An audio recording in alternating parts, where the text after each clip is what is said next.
তা ঠিক।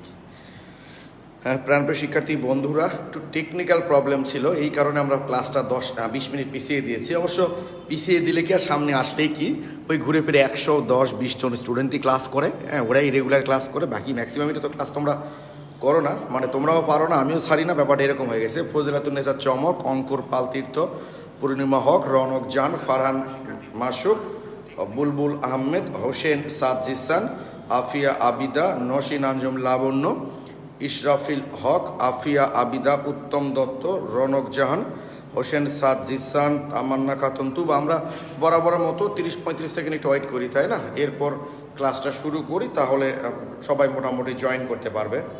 ওকে, সবাই সালাম দিয়েছে। ওয়ালাইকুম আসসালাম। নীতি সরকার, ইফাত জামিলা, স্নিগ্ধা, ওই যে ঘুরে ফিরে বললাম না ভাই, হৃদয় কর্মকার, সজীব, ওরাই কয়েকজনই, ফরিদুজ্জামান,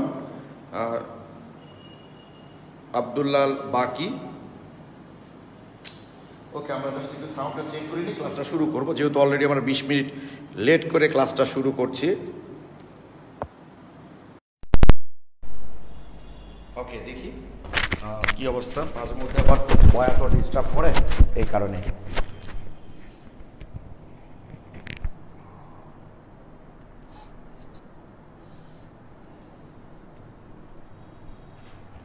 একটু দেখো তো ভাই সাউন্ডটা বোঝা যায় কিনা, একটু সাউন্ডটা কেমন আমাকে একটু জানাও তোমরা।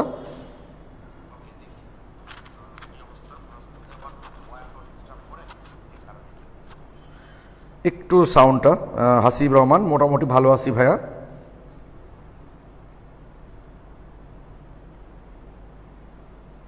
একটু দেখো তো ভাই সাউন্ডটা বোঝা যায় কিনা, একটু সাউন্ড ঠিক আছে।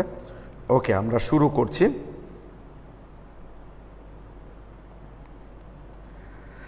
আচ্ছা, তোমাদের এখন থেকে সপ্তাহে 3টা নয়, হ্যাঁ 2টা করে সর্বোচ্চ ক্লাস হবে, কারণ তোমরা দেখেছো গত 4-5 দিন আগে যে ক্লাসটা আমি নিয়েছি, গত বৃহস্পতিবার, তোমরা তো শনি সোমবার বুধবার তো ক্লাস হয়নি, সোমবার আজকে শনিবার, মাত্র 500 কয়েকজন স্টুডেন্ট ক্লাসগুলো দেখেছ।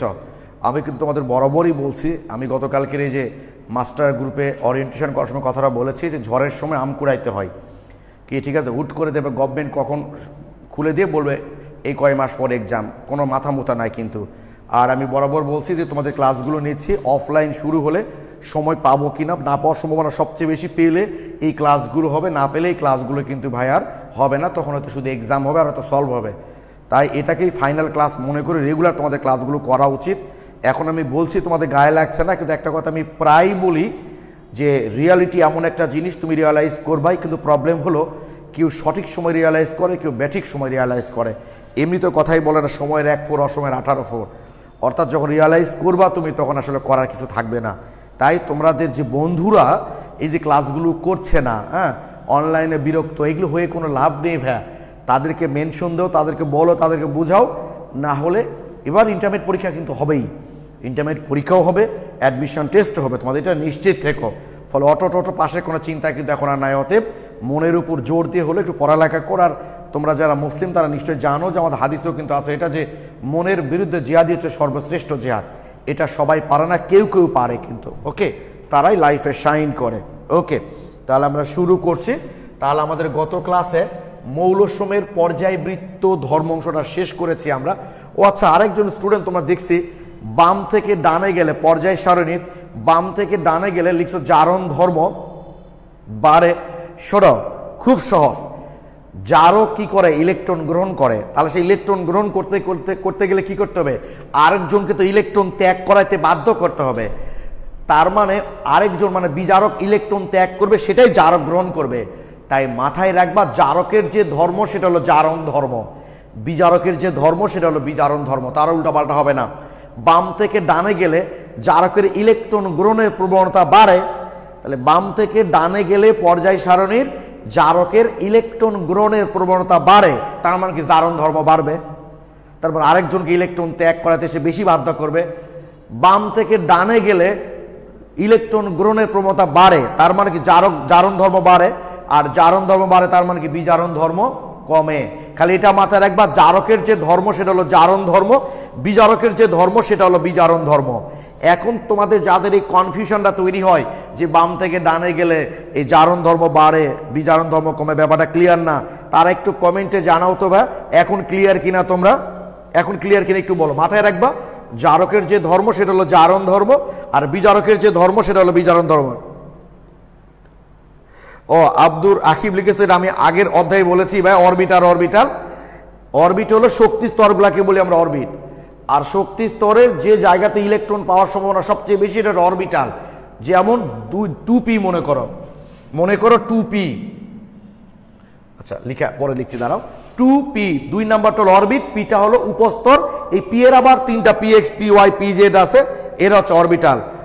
রাশিদুল ইসলাম রাব্বি কর্ণর সময় বুঝান ভাই, এখন না ভাই এগুলো যখন অ্যাডমিশনের ক্লাস করবো তখন এই কর্ণর সম্পর্কে এগুলো তোমাদের সিলেবাস এখন নাই, ওকে, যেগুলো আছে সেগুলো আমি পড়াচ্ছি। রাশিদুল রাব্বি কর্ণর সম্পর্ক তোমাদের সিলেবাস এগুলো নাই, ওকে। এখন ক্লিয়ার কি তোমরা? আচ্ছা একটু আমার সিলেবাসটা দেখে নি, দেখো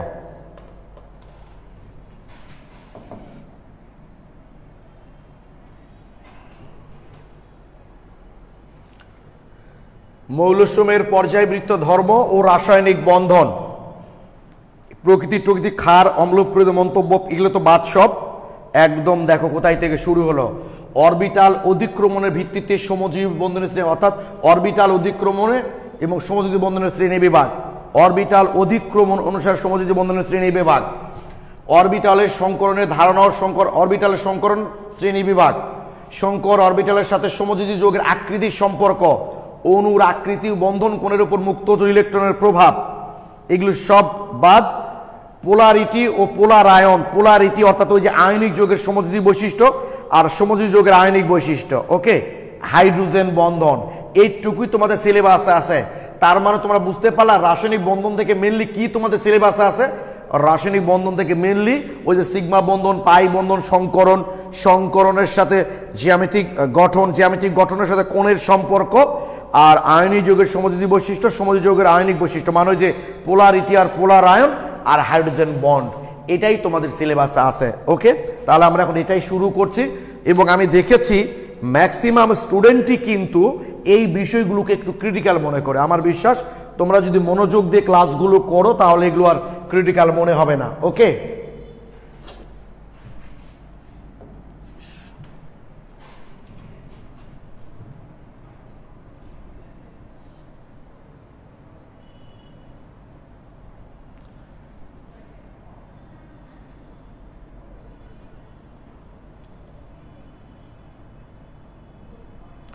দেখো এখন অরবিটাল অধিক্রমণ অনুসারে সমযোজী বন্ধন হচ্ছে 2 প্রকার, এটা অনেক সময় এমসিকিউ দেয়। ইলেকট্রন শেয়ারের উপর ভিত্তি করে সমযোজী বন্ধন 3 প্রকার, এক বন্ধন, দ্বিবন্ধন এবং ত্রিবন্ধন।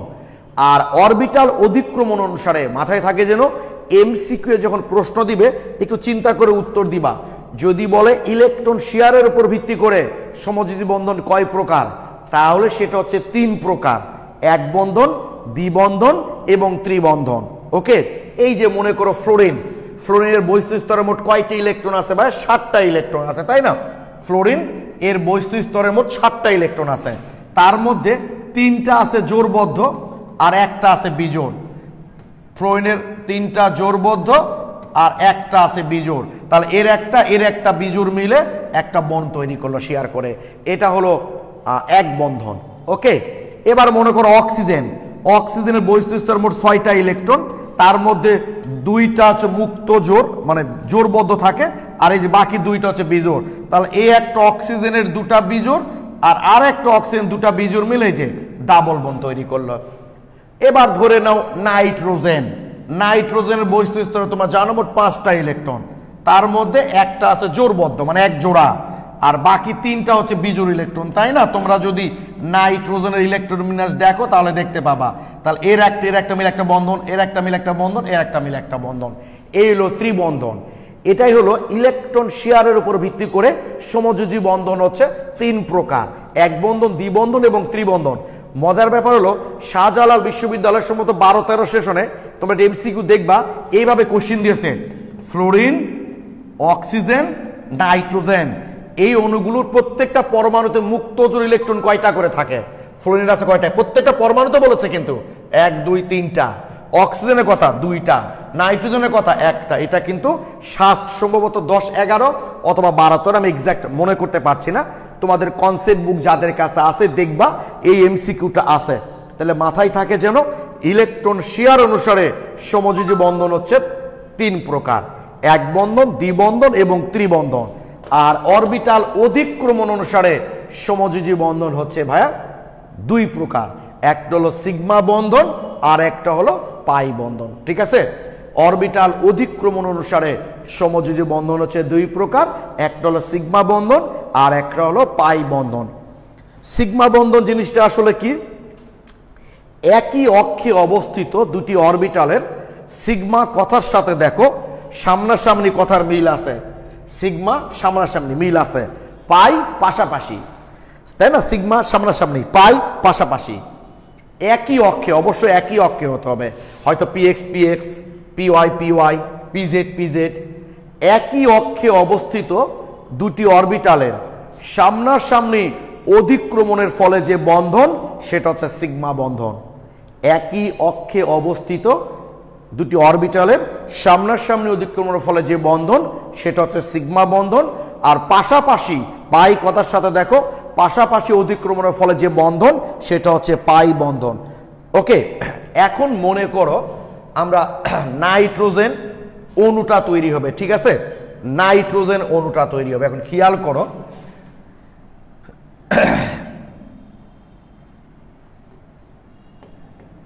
সাত, তাই না? 1s2 2s2 2px1 2py1 2pz1, এই হলো নাইট্রোজেন। ওকে, তাহলে নাইট্রোজেনের এটা হলো এস, এর সঙ্গে এটা মনে করো একটা অরবিটাল, আমি 3 কালার দিয়ে একটু লিখি, তাহলে তোমাদের ধরো px py আর একটা মনে করো ভাইয়া pz। ওকে, এই হলো একটা নাইট্রোজেন পরমাণু। আমরা আরেকটা আঁকাই তাহলে একটু, এই যে px ধরে নাও, এটা হলো px, এটা মনে করো py, এইটা হলো pz।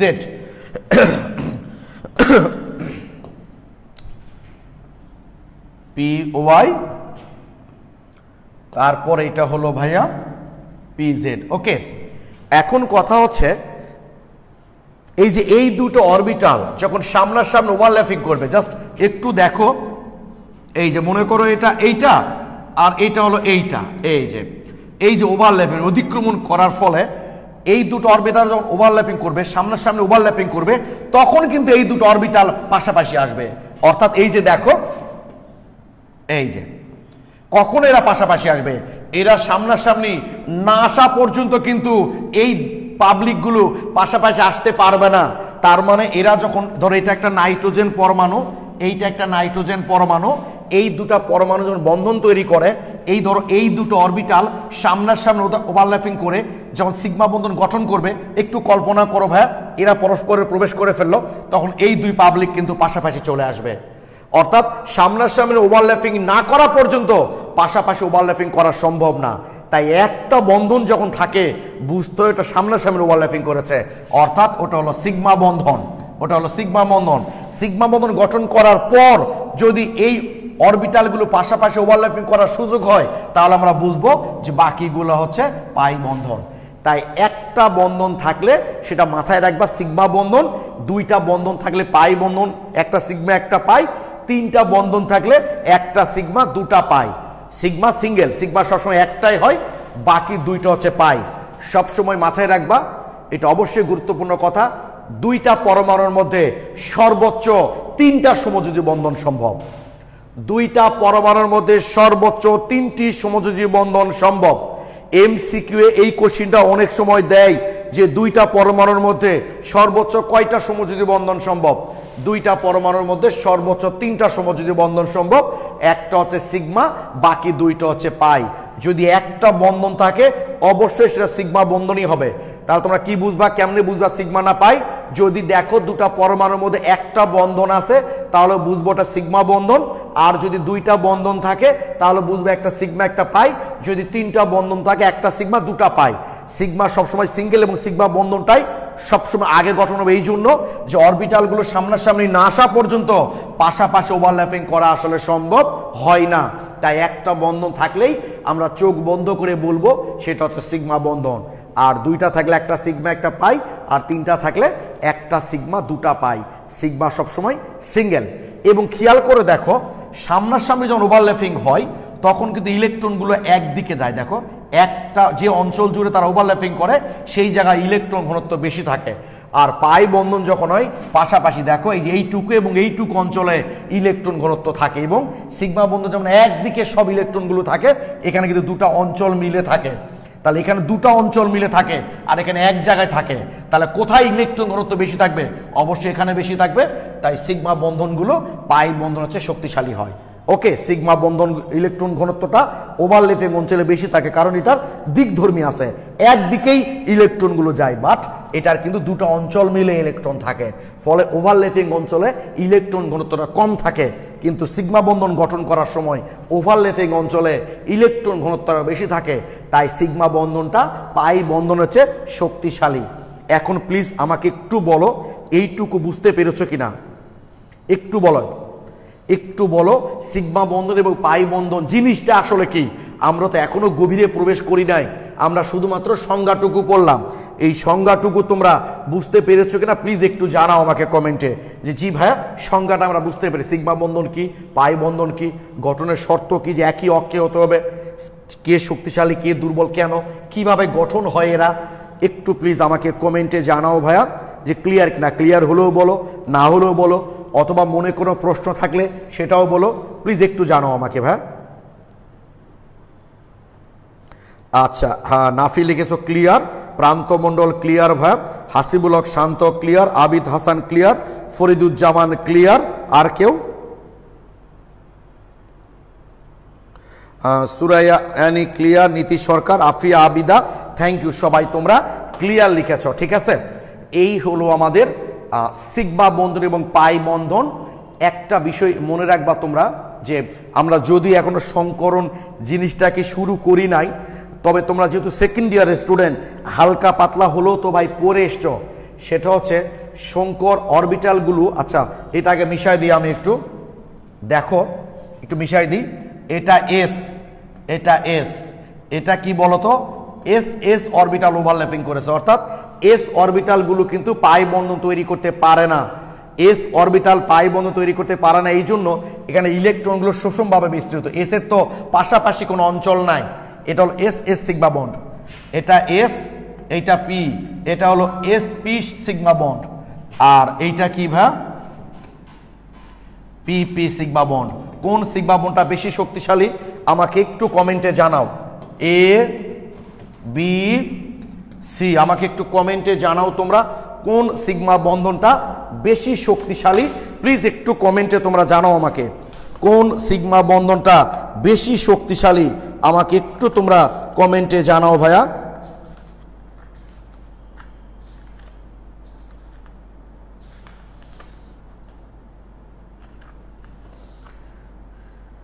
কোন সিগমা বন্ধনটা বেশি শক্তিশালী একটু আমাকে তোমরা কমেন্ট করে জানাও।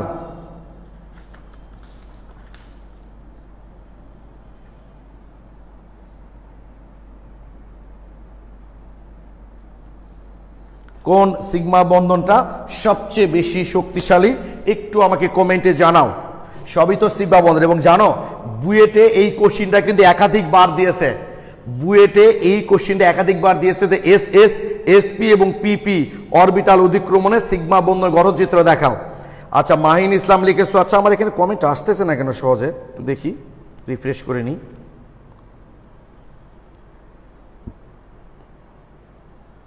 মাইন মিনহাজ সি, অর্থী লিখেছো C, Srabani PP, Bulbul Ahmed C, Tuktuki Rose A, Tuli লিখেছো পিপি, আফিফা এমান লিখেছো C, Abid Hasan C, Fariduzzaman C. আচ্ছা থ্যাংক ইউ, ম্যাক্সিমামই তোমার সি বলেছো, থ্যাংকস।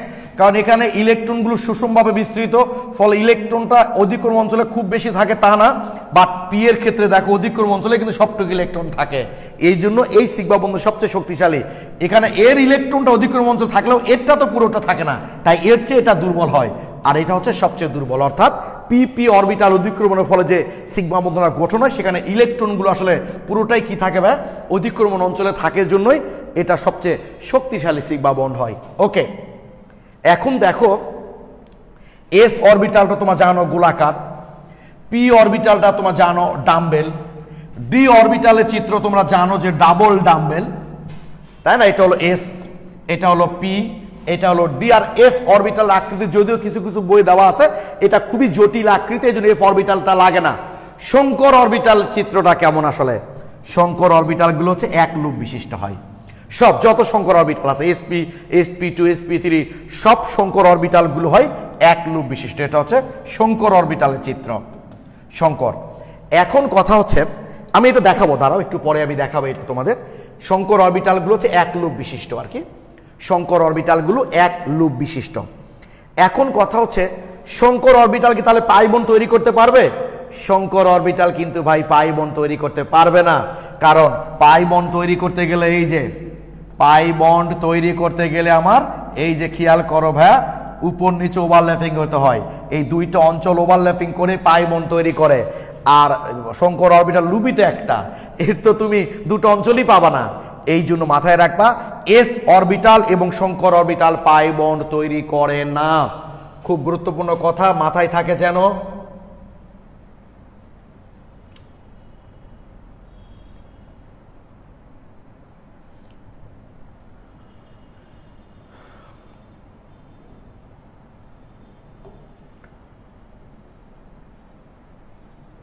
এস অরবিটাল এবং পি অরবিটাল, এস অরবিটাল ও শঙ্কর অরবিটাল, এস অরবিটাল ও শঙ্কর অরবিটাল, এস অরবিটাল ও শঙ্কর অরবিটাল, এস অরবিটাল ও শঙ্কর অরবিটাল পাই বন্ড তৈরি করে না, পাই বন্ধন তৈরি করে না, কথাটা যেন খেয়াল থাকে। এস অরবিটাল এবং শঙ্কর অরবিটাল পাই বন্ড তৈরি করে না, এটা যেন অবশ্যই ভাইয়া তোমাদের খেয়াল থাকে। কেন করে না বুঝতে পারলা কি? এস অরবিটাল তো গোলাকার, সুষমভাবে ইলেকট্রন বিস্তৃত, আর শঙ্কর অরবিটাল তো ভাই এক লুপ, আর শঙ্কর অরবিটালটা তো ভাই এক লুপ বিশিষ্ট। তো এর পাশাপাশি তুমি পাবা কই? সবসময় এই অঞ্চলটুকু সামনাসামনি হবে। তাহলে মাথায় থাকে যেন এস অরবিটাল এবং শঙ্কর অরবিটাল পাই বন্ড তৈরি করে না। ওকে, তো আমরা একটু বইগুলোতে দেখে নিই যে এই শঙ্কর অরবিটাল এবং সিগমা বন্ধন এবং পাই বন্ধনের বৈশিষ্ট্য থেকে আর কোনো টপিকস আমাদের আছে কিনা, এটা পার করে আমরা শুরু করব শঙ্কর অরবিটাল। ওকে, জিনিসগুলো মাথায় রেখো, তোমাদের সিলেবাসে কিন্তু শুধু এগুলোই আছে, শর্ট সিলেবাসে, ঠিক আছে? এই যে সমযোজী বন্ধন টন্ধন এগুলো তোমাদের সিলেবাস আসলে ভাবে দেয়নি।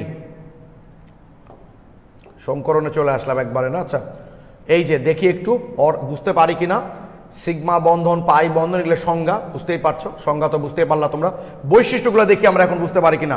সিগমা বন্ধন সৃষ্টিকারী অরবিটালদের অক্ষ একই সরলরেখায় থাকে, ফলে অধিক্রমণ এলাকায় ইলেকট্রন মেঘের ঘনত্ব বেশি থাকে। তাহলে এখানে একটা গুরুত্বপূর্ণ কথা যে সিগমা বন্ধন গঠনের সময় কিন্তু অরবিটালগুলো সরলরৈখিকভাবে থাকে, তাই না? আর পাই বন্ধন গঠন করার সময় কিন্তু অরবিটালগুলো সমান্তরালে থাকে। খেয়াল থাকে যেন এটা, সিগমা বন্ধন গঠন করার সময় সরল রেখা থাকে অরবিটালগুলো, আর পাই বন্ধন গঠন করার সময় থাকে তারা কি বলে সমান্তরালে। সিগমা বন্ধন অধিক স্থায়ী ও দৃঢ় হয়, বুঝতেই পারলা?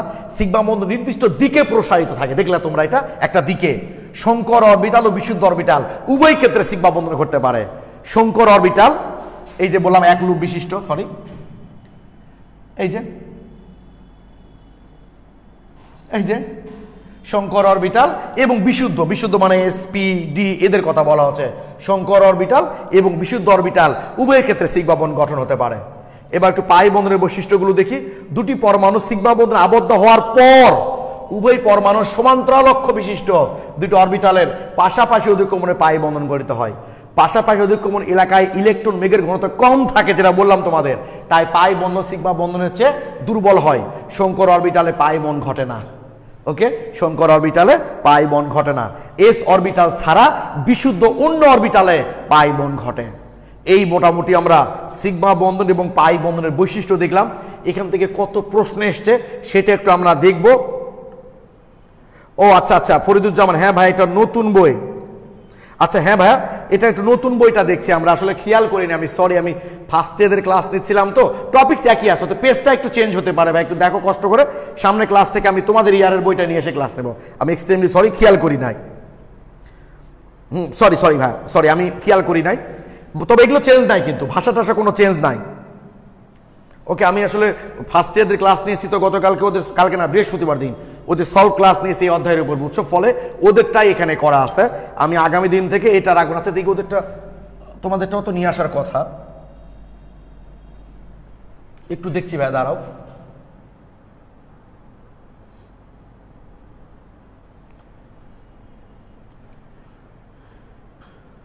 এটা কোনটা? আচ্ছা আপাতত দেখো, বোর্ডে দেখো, বই ইয়ে মিলবে ভাইয়া, বুঝছো, তোমাদের জাস্ট হয়তো পেজটা মিলবে না, কিন্তু টপিকসগুলো কিন্তু একই থাকবে। ওকে, তো আমরা এখন একটু এমসিকিউ দেখতে চাই, এমসিকিউ দেখতে চাই।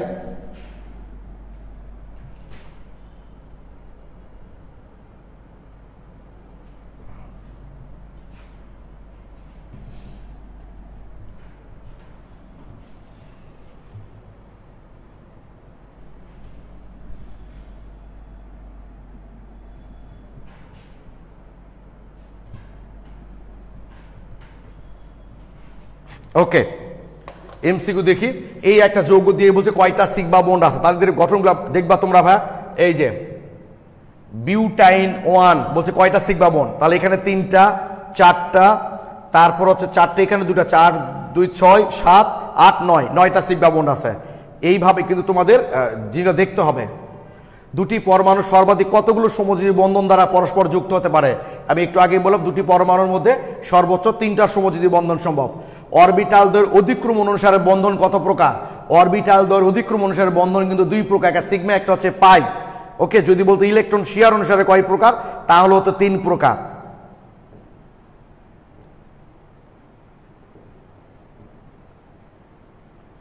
অণুর গঠন আকৃতি নির্ভর করে প্রধানত কোন ধরনের বন্ধন অণু? সিগমা বন্ধনের উপর। ওটা আমরা হাইব্রিডাইজেশন সংকরণ পড়লেই বুঝতে পারবা তোমরা। এই যে প্রোপাইনে, আচ্ছা আমরা ইয়েতে যাই, বরং দাঁড়াইলে আমার তো প্র্যাকটিস করার জন্য দিয়েছি, আমি অ্যাডমিশন টেস্টের কোশ্চেনগুলো একটু দেখাই ভাইয়া তোমাদের, তাহলে বেশি ভালো লাগবে তোমাদের আগে, যে না তোমরা জিনিসগুলো বুঝেছো এবং অ্যাডমিশন টেস্টের প্রশ্নগুলো বেশ সলভ করতে পারছো। ওকে, জাস্ট আমি যেহেতু নতুন বইটা নিয়েছি ভাইয়া, তাই হয়তো তোমাদের পেজগুলো মিলবে না, টপিকস মিলবে। ওকে, টপিকসগুলো মিলবে ভাইয়া তোমাদের।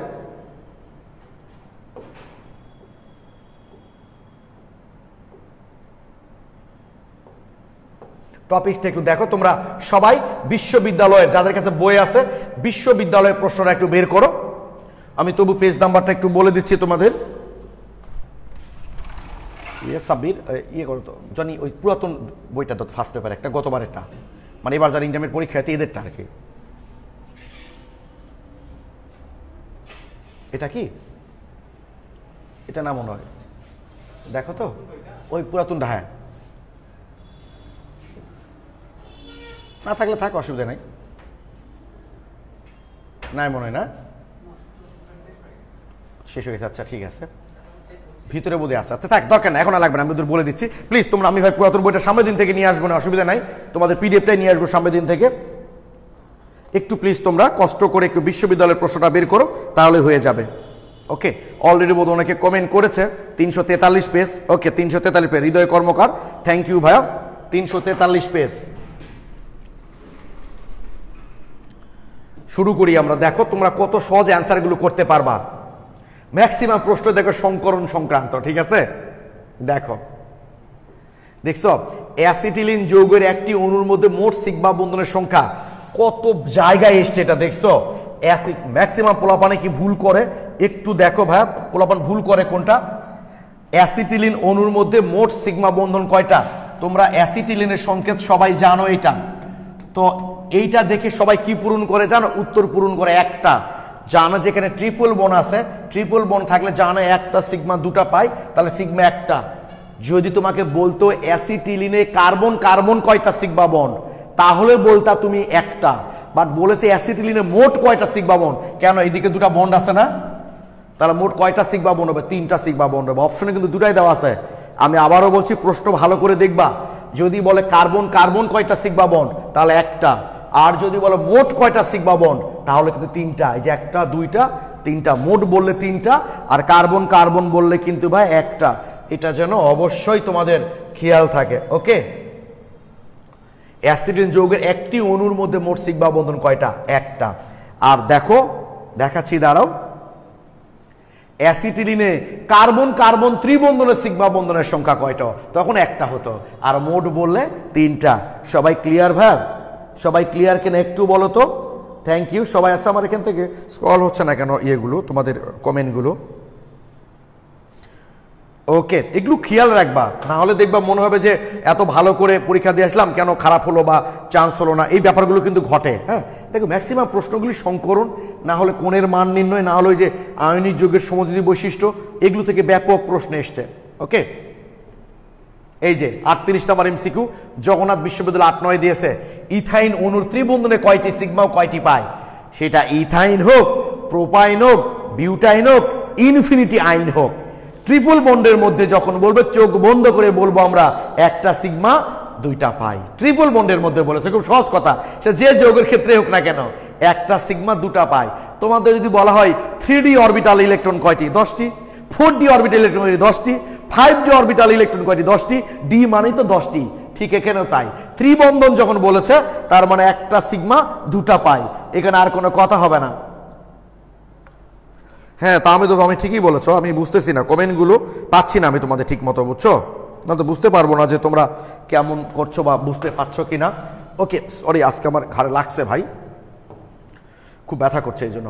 সিগমা বন্ধন গঠনে অরবিটাল দ্বয় থাকে কি? সরল লেখায় পাই বন্ধন বললে বলতে সমান্তরালে দুটি পি অরবিটালের সামনাসামনি অধিক্রমের ফলে সৃষ্টি বন্ধনের নাম কি? সিগমা বন্ধন।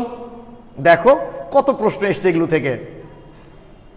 ইথাইন অণুতে যে ধরনের বন্ধন রয়েছে সেগুলো কি? তাহলে ইথাইন অণুতে পুরো অণুর কথা বলেছে, পুরো অণুর কথা কিন্তু বলেছে। তাহলে ইথাইন অণুতে তিনটা সিগমা দুইটা পাই আছে, তাই না? 1 2 3, তিনটা সিগমা দুইটা পাই। ইথাইন অণুতে দুইটা সিগমা, সরি দুইটা পাই, হ্যাঁ তিনটা সিগমা। নিম্নের প্রোপাইন অণুতে কার্বন কার্বন ত্রিবন্ধনের উপস্থিত বন্ধনগুলো হলো, প্রোপাইন হোক আর পেন্টাইন হোক আর ইথাইন হোক, একটা সিগমা দুটা পাই। দেখো কত প্রশ্ন, বললাম তো চিন্তাও করতে পারবে না তোমরা, এত প্রশ্ন এসছে এগুলোতে। ইথিন অণুতে কয়টি বন্ধন আছে? দেখবা ইথিন সংকেত লিখে দেখবা। দেখো একটি অ্যাসিটিলিন অণুতে কি ধরনের কয়টি কি ধরনের বন্ধন আছে, এর আবার কয়টি কি ধরনের উল্লেখ করতে বলছে। একটি অ্যাসিটিলিন, এই যে খুব ব্যথা করছে ভাই, এখানে বলে ঘুমে একটু প্রবলেম হয়েছে, হাত উঠে লাগছে। তাহলে কার্বন কার্বন সিগমা একটা, তাই না? কার্বন কার্বন সিগমা একটা, কার্বন হাইড্রোজেন সিগমা দুটা, কার্বন কার্বন পাই দুটা। তাহলে কোনটা হবে? দুটি কার্বন কার্বন, দুটি কার্বন কার্বন সিগমা, না এটা ভুল। একটি কার্বন কার্বন সিগমা ঠিকই আছে, একটি কার্বন হাইড্রোজেন সিগমা, এটা ভুল। একটি কার্বন কার্বন সিগমা ঠিক আছে, দুটি কার্বন হাইড্রোজেন সিগমা, দুটি কার্বন হাইড্রোজেন সিগমা ঠিক আছে, দুটি কার্বন কার্বন পাই ঠিক আছে। তার মানে উত্তর হচ্ছে আমাদের সি। একবার উল্লেখ করে দিয়েছে কিভাবে হবে। ওকে, বন্ধনী ক্রম বুঝছো, এটা তোমাদের তো সিলেবাসে লাগবে না, অ্যাডমিশন টেস্টে লাগবে আর কি।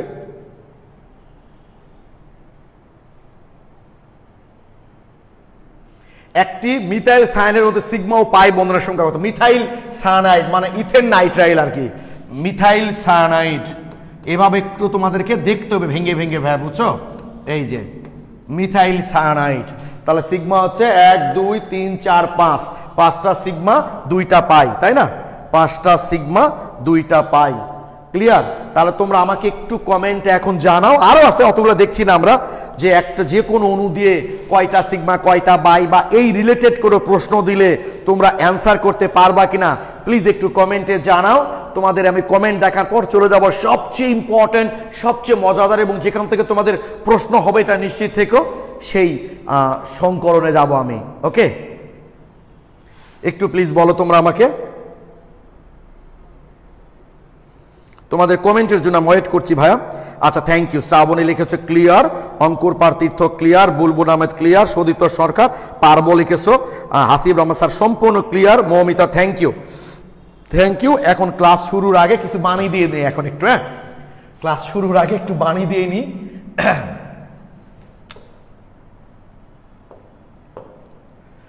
সেই বাণীটা হচ্ছে যে শোনো, যেহেতু এগুলো আমাদের ডিটেলস লাগছে না তবে একটু বলি।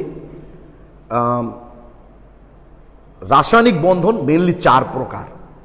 রাসায়নিক বন্ধন কিন্তু মেনলি 4 প্রকার: আয়নিক বন্ধন, সমযোজী বন্ধন, সন্নিবেশ বন্ধন আর ধাতব বন্ধন। এই রাসায়নিক বন্ধন কয় প্রকার? আমাকে যদি কোনো স্টুডেন্ট বলে যে ভাই আমি মেডিকেল পরীক্ষা দেবো, মেডিকেল, তাহলে আমি মানে কোন টপিক্সটা সবচেয়ে বেশি পড়ব? হ্যালো, আসসালামু আলাইকুম। আচ্ছা, একটু ভাই আধা ঘন্টা পর ফোন করো, আমি ক্লাস নিচ্ছি আর কি। আচ্ছা,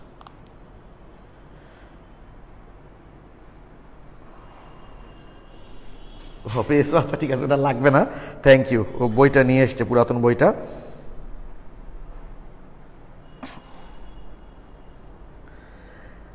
হ্যাঁ, আসল ক্লাস শুরু হচ্ছে। শোনো, এখন আমাকে যদি কেউ বলে যে আমি মেডিকেল অ্যাডমিশন দিব এবং রাসায়নিক এই যে মৌলসমূহের পর্যায়বৃত্ত ধর্ম এবং রাসায়নিক বন্ধন অংশ থেকে শুধুমাত্র একটা টপিকস পড়তে চাই, আমি কোন টপিকসটা পড়ব? আমি তাকে বলবো সমযোজের আয়নিক বন্ধনের বৈশিষ্ট্য থেকে পড়বা। সবচেয়ে বেশি প্রশ্ন এসছে এই টপিকস থেকে, আমি দেখাচ্ছি, দাঁড়াও। তার আগে একটু বলে নিই, রাসায়নিক বন্ধন মেনলি 4 প্রকার: আয়নিক বন্ধন, সমযোজী বন্ধন, সন্নিবেশ বন্ধন আর ধাতব বন্ধন। এটা হলো রাসায়নিক বন্ধনের প্রকারভেদ। তাহলে বলো সিগমা বন্ধন, পাই বন্ধন কি? সিগমা বন্ধন, পাই বন্ধন এবং সংকরণ, এরা হলো সমযোজী বন্ধনের রূপ। সমযোজী বন্ধনের রূপ হচ্ছে, সমযোজী বন্ধনের রূপ হচ্ছে 3টি। সেটা হলো সিগমা বন্ধন, পাই বন্ধন এবং সংকরণ, মানে সংকর অরবিটাল, যেটা হাইব্রিডাইজেশন। তাহলে বলো হাইড্রোজেন বন্ধনটা কি? এটা হলো আন্তঃ আণবিক আকর্ষণের রূপ। আন্তঃ আণবিক আকর্ষণের রূপ হচ্ছে 3টা: ডাইপোল ডাইপোল আকর্ষণ, ভ্যান ডার ওয়ালস আকর্ষণ আর হাইড্রোজেন বন্ধন। তাহলে ক্লিয়ার? আন্তঃ আণবিক আকর্ষণের রূপ হচ্ছে 3টি। কি কি বললাম আমরা সেটা? ডাইপোল ডাইপোল আকর্ষণ, ভ্যান ডার ওয়ালস আকর্ষণ আর হাইড্রোজেন বন্ধন। ওই টপিক্সে যখন আমি যাব বিষয়টা ক্লিয়ার করব। সমযোজী বন্ধনের রূপ হচ্ছে 3টি: সিগমা বন্ধন, পাই বন্ধন আর সংকরণ। ক্লিয়ার? যেটা তোমাদের দেখাতে যাচ্ছিলাম আমি মেডিকেল অ্যাডমিশন টেস্টের কোশ্চেন। এই তোমরা নিজের মধ্যে এত কথাবার্তা বলো কেন, বলো দেখি? ও আচ্ছা, নাহিদ রেজা, হ্যাঁ আমার কাছে আঙ্কেল বৃত্তান্ত খুব কম আসে, অবশ্য আমার কাছে ভাইয়া আপু বৃত্তান্তগুলো বেশি আসে। উজ্জ্বল ভাইয়ের কাছে অবশ্য আঙ্কেল বৃত্তান্তগুলো একটু বেশি আসে। হ্যাঁ, তোমাদের উজ্জ্বল ভাই প্রচুর শ্রম দেন ভাই তোমাদের জন্য। হ্যাঁ, আমি তো আজকে অবাক হয়ে গেছি, ও সারা রাত ধরে তোমাদের মাস্টার গ্রুপের প্রশ্ন করেছে, সারা রাত ধরে। আমি ভোরে ঘুম থেকে উঠে দেখি যে সে রাত 4টা-5টার দিকে আমাকে একটা মেসেজ দিয়েছে যে ভাই কি করছেন আপনি। হ্যাঁ, আবার দেখো একটু আগে আমি ক্লাসে ঢোকার আগেও তার সাথে কথা হলো, মানে ও কিন্তু প্রচুর শ্রম দিচ্ছে। বা তোমরা ওর কাছে থাকো না, তুমি বুঝবা না, তোমরা হয়তো বুঝতে পারবা না। তোমাদের এই মাস্টার গ্রুপটা নিয়ে সে বেশ শ্রম দিচ্ছে। তোমরা আমার যারা স্টুডেন্ট, এই গ্রুপে অনেক স্টুডেন্ট আসো, যারা উজ্জ্বল ভাইয়ের মাস্টার গ্রুপে ভর্তি হয়ে নিও। ক্ষতি হবে না, ধরে নিলাম লাভ হবে না, কিন্তু ক্ষতিটা অন্তত হবে না, বরং পারলে কিছুটা লাভ হবে। ওকে, তো দেখি একটু মেডিকেল অ্যাডমিশন টেস্টের কোশ্চিন দেখতে যাচ্ছিলাম আমরা, তাই না? একটু দেখো, তাহলে বুঝতে পারবা আমি যে বললাম।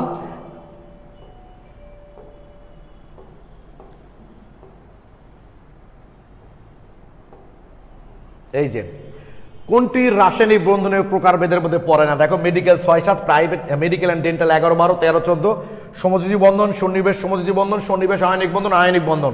সন্নিবেশ আয়নিক বন্ধন নামে কোনো বন্ধন নাই। যেটি সমযোগের বৈশিষ্ট্য নয়। সমযোজী যৌগের সম্বন্ধে নিচের কোনটি সঠিক নয়? গঠন অনুসারে রাসায়নিক বন্ধন কয় প্রকার? এই যে 4 প্রকার। কোনটি আয়নিক যৌগের বৈশিষ্ট্য নয়?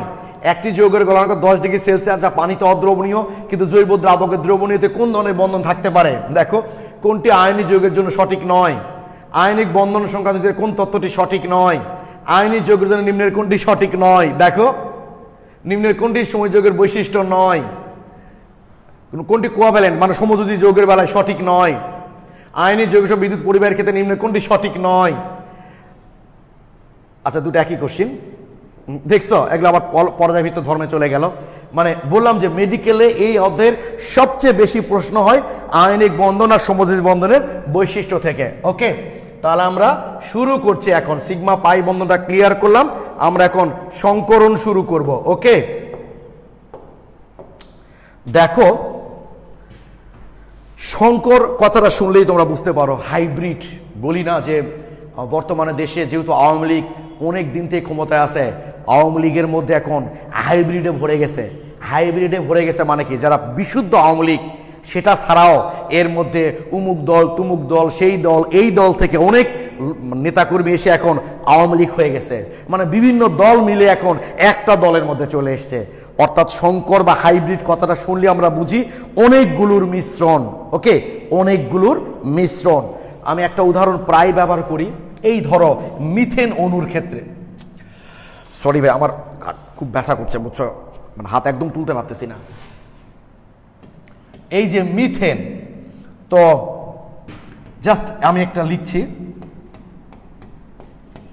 এই যে মিথেন, মিথেনের কার্বনের সাথে যে 4টা বন্ধন আছে, বিশুদ্ধ অরবিটাল দ্বারা যদি এই বন্ধনগুলো তৈরি হতো তাহলে অবশ্যই সবগুলো বন্ধন কখনোই সমান শক্তি সম্পূর্ণ হতো না।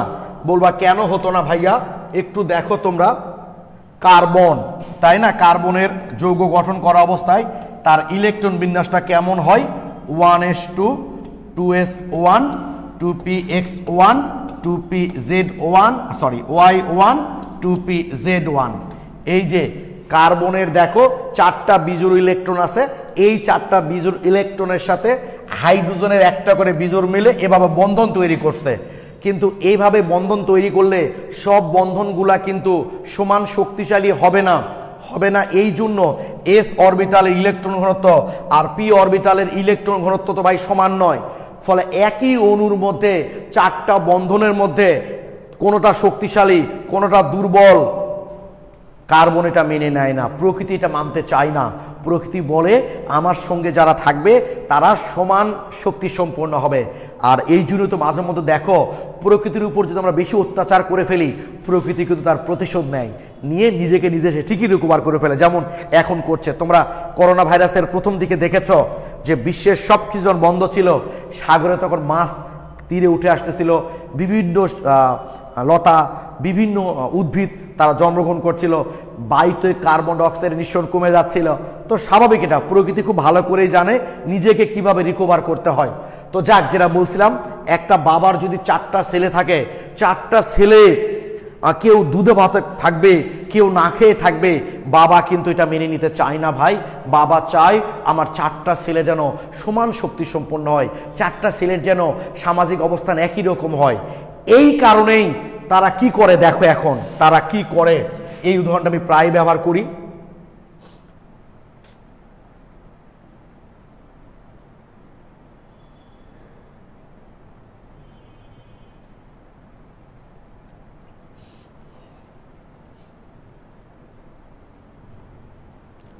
দেখো ভাই, ধরো কোনো একটা বাবার একটা ছেলের মাসিক ইনকাম হচ্ছে 25,000 টাকা, একটা ছেলের মনে করো ভাই 20,000 টাকা, 4টা ছেলে, একটা ছেলের মনে করো ভাই 10,000 টাকা,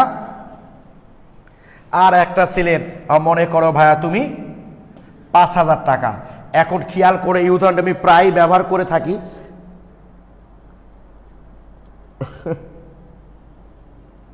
আচ্ছা প্লিজ দেখো ভাই, এখন দেখো যে ছেলেটার মাসিক আয় 25,000 টাকা সে বেশি ভালো থাকবে, আর যে ছেলেটা মাসিক আয় 5,000 টাকা সে খুব ভালো থাকবে না। বাবা হিসাবে বাবা কিন্তু এটা মেনে নিতে পারেন না। তাই বাবা কি বলে ভাই জানো, যে তোমাদের সবার টাকা আমাকে এক জায়গায় করো, সবার টাকা এক জায়গায় করো।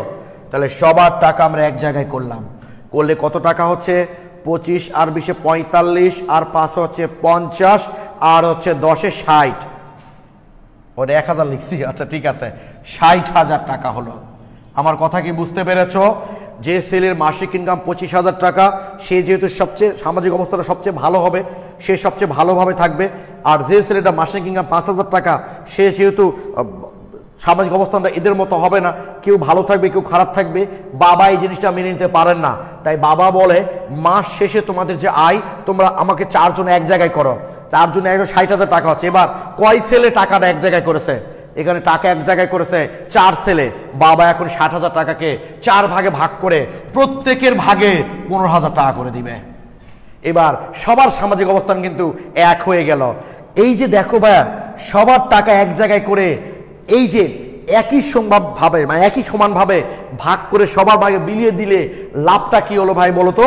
এদের প্রত্যেকের সামাজিক অবস্থান একরকম হবে, সব ভাইয়ের মধ্যে কি ভালোবাসা বোধটা বেশি থাকবে, ফলে এরা কিন্তু সমাজে আরো শক্তিশালী হিসাবে থাকতে পারবে।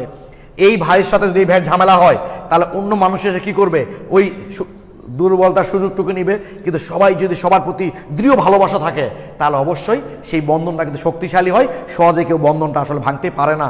এই জন্য শঙ্কর অরবিটাল তৈরির মাধ্যমে যে বন্ধনটা তৈরি হয় সেই বন্ধনটা কিন্তু সবচেয়ে শক্তিশালী হয়।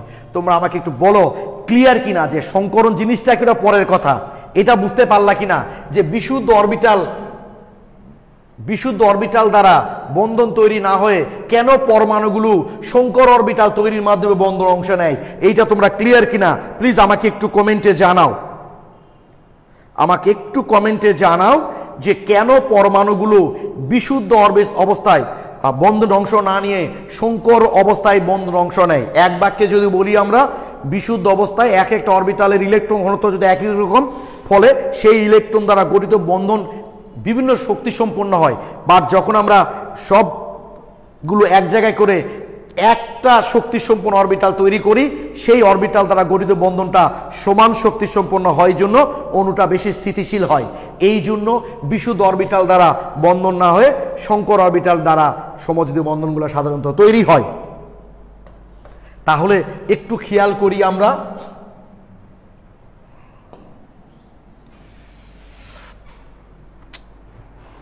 সরি ভাই প্রবলেম হচ্ছে আজকে ক্লাস নিতে।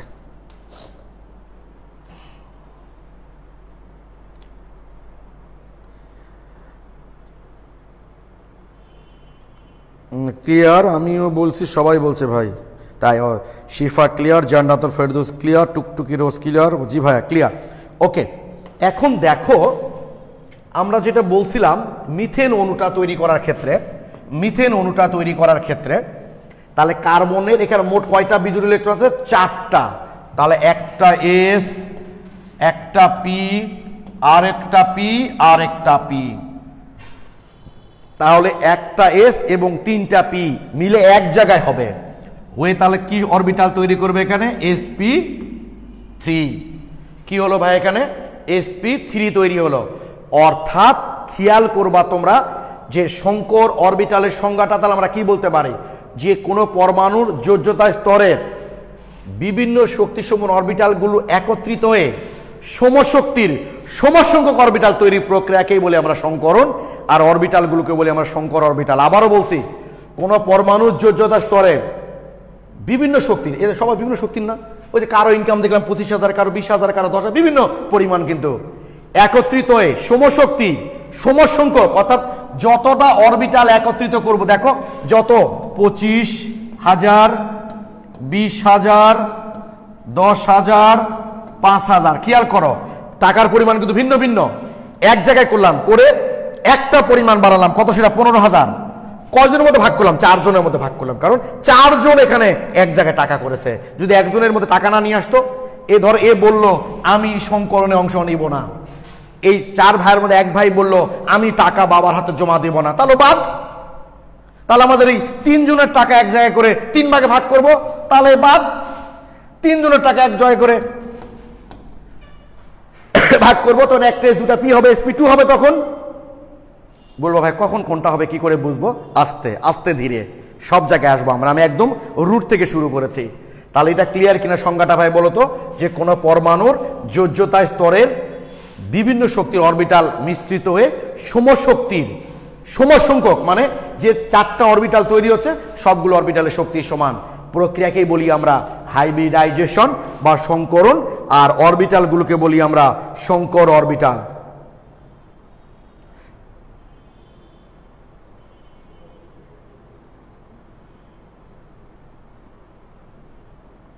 আচ্ছা প্লিজ,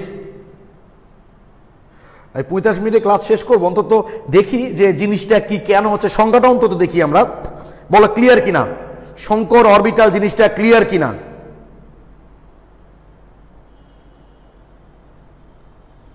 প্লিজ একটু বলো ক্লিয়ার। 1 ঘন্টা অন্তত ক্লাস করো রে ভাই, বলো ক্লিয়ার কিনা। আচ্ছা থ্যাংক ইউ, সবাই লিখেছ ক্লিয়ার। একটু আমরা দেখে নিই ছবিটা একটু দেখে নিই ভাই আমরা।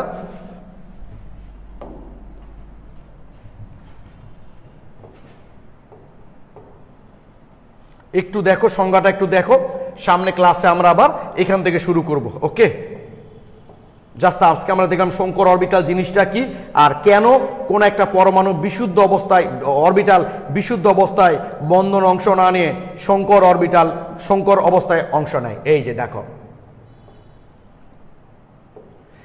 কোন পরমাণুর যোজ্যতা স্তর একাধিক ভিন্ন শক্তির অরবিটাল মিশ্রিত হয়ে সমশক্তির সমসংখ্যক অরবিটাল উৎপন্ন করার প্রক্রিয়াকে সংকরণ বা হাইব্রিডাইজেশন বলে। উৎপন্ন অরবিটাল সমূহ সংকর বা হাইব্রিড অরবিটাল নামে পরিচিত। ঠিক আছে, যে যোজ্যতা স্তরে বিভিন্ন শক্তির অরবিটাল মিশ্রিত হয়ে সমশক্তির সমসংখ্যক, অর্থাৎ যতটা অরবিটাল মিশ্রিত হবে ততটাই সংকর অরবিটাল তৈরি হবে।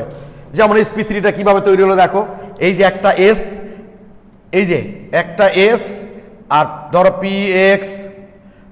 এটা px py pz, এগুলো হলো বিশুদ্ধ অরবিটাল।